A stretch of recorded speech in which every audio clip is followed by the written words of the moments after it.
ডুমুরের ডালনা, ওকে নুন হলুদ দিয়ে একটু সিদ্ধ করছি। একটু নোড়া দিয়ে একটু থেতো করে নিলাম।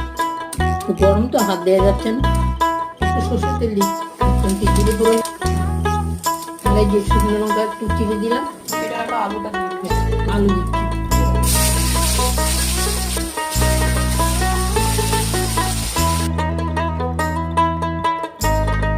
মশলাটা দিচ্ছি। এই মশলাটা আদা জিরে লঙ্কা, জিরে আর আদা দিয়ে একটা বাটনা করা আছে, সেই বাটনাটা মশলা হাঁড়িটা জল দিয়ে